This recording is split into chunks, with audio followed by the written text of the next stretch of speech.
Civil society की तंजीमों ने हुकूमत से सिगरेट की डिब्बियों के 85% हिस्से पर सेहत से मुतालिक तस्वीरी इंतबाह फौरी तौर पर नाफिज करने का मुतालबा किया है। तंबाकू नोशी के आलमी दिन के मौके पर पेशावर प्रेस क्लब में न्यूज कॉन्फ्रेंस करते हुए मुख्तलिफ सिविल सोसाइटी तंजीमों के अहदेदारों ने हुकूमत से मुतालबा किया कि सिगरेट की डिब्बियों पर 16,085% तस्वीरी इंतबाह फौरी तौर पर नाफिज किया जाए। उनका कहना था कि सेहत के बजट में तंबाकू नोशी से बीमार होने वालों के लिए कोई रकम मुख्तस नहीं की गई, जबकि पाकिस्तान समेत पूरी दुनिया में सिगरेट, निस्वार और गुटखे के इस्तेमाल से हर साल हजारों जानें जाया हो रही हैं। सिविल सोसाइटी के अफराद ने मजीद कहा कि नई नस्ल को बेहतर माहौल देने के लिए तंबाकू नोशी और दीगर नशों की रोकथाम के लिए जद्दोजहद करनी पड़ेगी। इस मौके पर ब्लू वेंस के सरबराह कमर नसीम ने तंबाकू नोशी से मुतालिक बहुत जल्द खैबर पख्तूनख्वा असेंबली में बिल पेश करने का भी ऐलान किया। इस मौके पर ज़राए इब्लाग आमा के नुमाइंदों से गुफ्तगू करते हुए एक खातून ने कहा, यूनिवर्सिटी और स्कूल के लेवल से अगर हम कैंपेन स्टार्ट करें ताकि लोगों में अवेयरनेस आए कि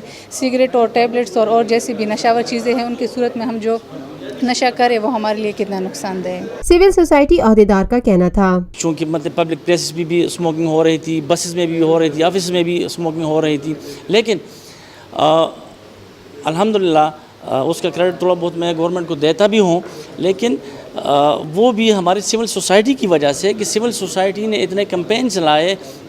गवर्नमेंट को मुख्तलिफ़ तरीक़ों से प्रेशराइज़ किया कि वो इस पर मजबूर हो कि उन्होंने मुख्तलिफ़ क़वानीन बनाए और क़वानीन बने, लेकिन उस पर वो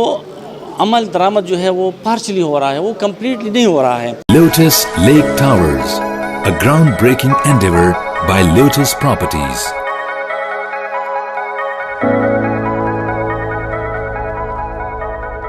मुल्की, बैनुल-अक़वामी, समाजी, सियासी, तिजारती, सकाफती, तफरीही, मालूमाती और खेलों से जुड़ी हर छोटी बड़ी खबर का मरकज TNN TV।